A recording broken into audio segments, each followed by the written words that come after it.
Hello, and welcome to this month's episode of Authors Between the Covers on Incandescent Radio, Incandescent TV, and the Truly Amazing Women Network. I am thrilled beyond belief to be talking today to Rebecca Serle. Did I say your last name right? Yeah, that's exactly right, Rebecca Serle.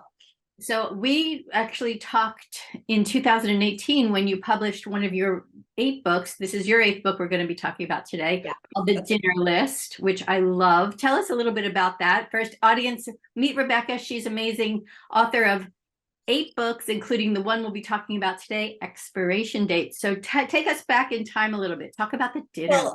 Hi, I'm so happy to be here and to see you again. Yes, The Dinner List was my first novel for adults. It came out in 2018, and it was about it's sort of like the answer to that famous question: if you could have dinner with any 5 people, living or dead, who would they be? So this woman shows up to her 30th birthday dinner, and it's that dinner, and Audrey Hepburn's at the table, and her father, who passed away when she was very young, and her best friend, who she's struggling in their relationship, and then her ex-boyfriend. And the chapters go back and forth between sort of like times of this unfolding dinner and her love story with this man. So that was a really fun one. And we were just chatting a little bit before we started recording, and I was saying to you, it feels like another lifetime ago. Really, it was the start of so much of my career, and also just it feels like so much has happened since 2018. So amazing. Well, let's start with like the highlight, which is you just got married. Mazel tov. Tell us a little bit about that. I did. I just got married. I love marriage. I think it's the best. I'm like a really big fan. We wanted like a very small wedding, and we knew we didn't want to have like a big thing. And so we kind of wanted to elope, but we wanted our families to be there. And so we went to France, and we got married with just our parents, and it was lovely and wonderful. And then we went on and honeymooned around France. We got married in Provence, and then we went on to sort of like a town outside of Saint-Tropez for a little bit, and then we were in Paris for a while. So it was wonderful, and I feel very lucky. It's definitely a different chapter for me, and it's a different chapter for my work. So I would imagine all of that will get reflected in what comes next. Amazing. So let's talk about this new book, Expiration I have Dates. a visual. Fantastic. It looks nice, right? It takes place in Los Angeles, and we have like kind of a little bit of the iconic Beverly Hills Hotel colors happening there, even though there are no scenes at the Beverly Hills Hotel. But yes, this is it. Expiration Dates is the story of Daphne. She is a woman in her 30s who every time she meets a man, she receives a slip of paper with his name and a number on it. And the number is the exact amount of time that they will spend together. And the book opens with her receiving a piece of paper that just has the man's name on it, and the time is blank. It is also my book about looking for love. And it's my book about romantic love specifically. You know, I've written a lot about different kinds of love. I think The Dinner List was about romantic love, but it was also about familial love and sort of like icon love and the love between best friends that's complicated. And In 5 Years was obviously like a story between 2 best friends. And One Italian Summer was a mother-daughter love story. And so this one is really about romance. I love that. What I also love is this magical reality versus reality that bridge that you kind of cross and marry together throughout. Tell us a little bit about that way of thinking and writing. Yeah, I think I see magical realism as a way to kind of cut to the quick of a story faster and in a bigger way. So I'll take my last novel, for instance, a book called One Italian Summer. It's about a young woman who has just lost her mother, and her mom had always talked about this magical trip she took to Positano when she was a young woman, and the 2 of them had planned to go back to Positano together. Katie's mother unfortunately passes away before they can go. And so Katie decides to embark on this adventure alone, and then in a magical twist ends up meeting her mom when her mom is young, and they spend the summer together as 2 young women. I could have told a story about a young woman who has just lost her mother, who goes to this place that meant so much to her and meets people who knew her mother and uncovers a journal of her mom and her old stomping grounds and an old love of hers and all of these things. But to me, the bigger, more interesting story is like, let's just meet mom. Let's just be with mom. And so I find magical realism is like a little bit of, it's a little bit of like a cheat actually to get to the heart of the story that I really want to tell. I love that. And you do it so well. You know, the promo for this book is being single is like playing the lottery, always the chance with that one piece of paper you could win it all. I think that's fantastic. In fact, I read the entire book. I was recently in Europe as well. So on my plane ride back from Frankfurt to JFK, and, you know, loved it, cried. And this is clearly like another one of those, they say it's the romance that will define a generation. So talk about that kind of the story, what led you to write this story, what inspires you to pick your book titles. Yeah, I knew for a long time that I wanted to write about the search for love. And I wasn't sure exactly how, because I think that to me, I mean, I kind of write to figure out where I am in my own life, but part of the narrative of romance is that there is in some way an end. Like there's in some way an ending. Like, how is this going to turn out? Are these two people going to end up together? Are you going to meet your person? Who is he? Like, are you looking for, do you end up getting all the things that you're looking for? Is love what you think it is? And I didn't know because I was single. And so for a really long time, I wanted to tell this story, but I just had absolutely no idea how it ended. And I remember writing my editor back in 2021.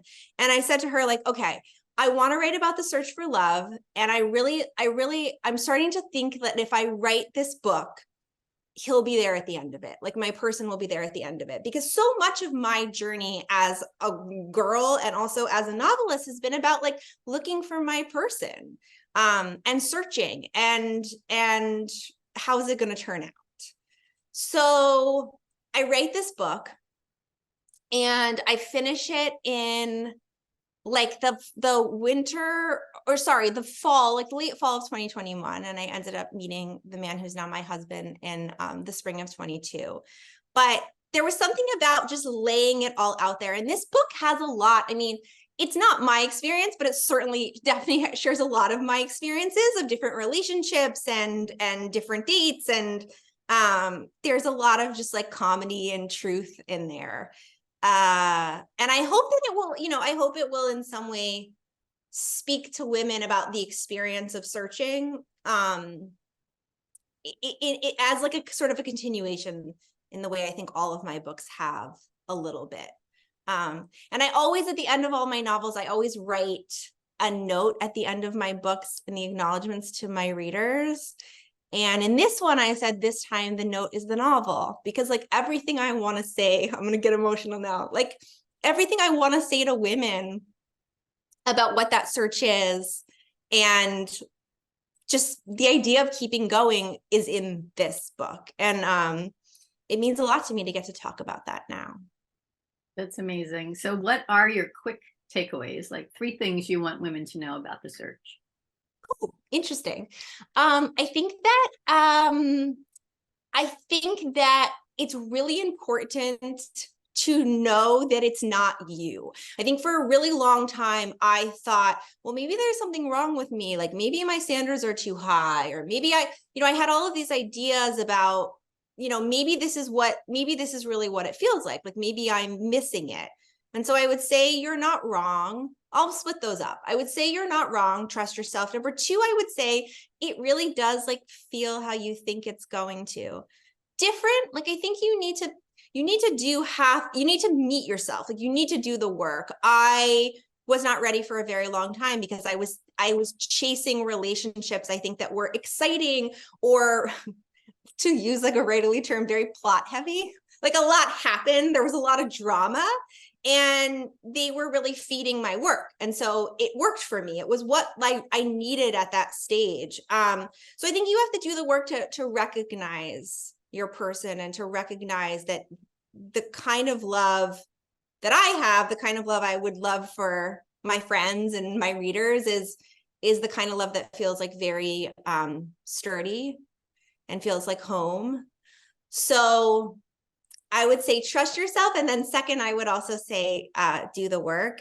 And third, just be open to it being better than you ever really imagined, because that's how I feel about my very young and new marriage. And I'm sure at some point I will be sitting here and we will be talking about the complexities of marriage, and that will be a book that's coming. But for now, I feel incredibly lucky. I didn't really know that this level of happiness was out there for me in my relationship. And so yeah, be open to it being really even better than you imagine. I love that. I think that's very true. All those things, having been 20 years on the other side of where you are. Yeah. Tell us about your path to becoming a novelist. Yeah, so I was always a writer. I really, it's interesting to me when people will say, oh, I sort of like woke up at, 35 or 50 or whatever and had my story. I'm really fascinated by those writers because for me, it's just who I am, like who I am as a writer. It was always who I was when I was in, elementary school and middle school, just putting little stories together and entering grading competitions. So, and I also like to say, I have no other discernible talent. So it's very lucky that this worked out, because I don't know how I would be employable if it weren't for my career. So I'm very grateful. So I went to college for creative writing and English. I was a double major at USC. And then I moved to New York and I went to the New School and got my master's in creative writing. And at the time that I was in graduate school, I was working, obviously, as many people have to do. And I was working at Penguin, the publishing house. I was doing like sort of like a paid internship. And then I was also working at this literary agency. And I would say grad school was great. And I think it's wonderful. It gives you like time to actually focus on your work. But what really made a difference for me was working in publishing, because I got to actually see how this thing gets made and what the players are like. I knew I wanted to write, but I had no idea what an agent or an editor were. Like I didn't know any of those terms. And I figured, okay, well, and this was back in 2010. So I figured, okay, well, maybe I'll work for a magazine. Like I just didn't know. I felt like writers, it would be incredible to write novels, but who even does that? They weren't real people. And it was through working in publishing that I really had a sense of how this works and a way that I could do it. And at the time that I sold my first novel, young adult was really kind of taking off in a way. It was right in the middle of Twilight. And I had this idea for a book, the book that became When You Were Mine and the movie Rosalind, about what if Romeo and Juliet's love story was like the wrong one, the story of Rosalind, Romeo's ex, which is really fun. And I was, 23 when I wrote it. And so I was very close to the teen experience. And I was lucky enough that I knew my agent at the time, because I was working at this agency. So I was able to give it to her, and she read it and really loved it. And I've been writing full time ever since, we sold my first book in 2010. So. Wow, that's amazing. And that is, like the Cinderella story for every writer that wishes they could do this for real. I got really lucky. It's awesome. Yeah. And so you've written all these books and had all this experience. What do you think you are best known for? Oh, interesting. I think I'm best known for books that make people feel.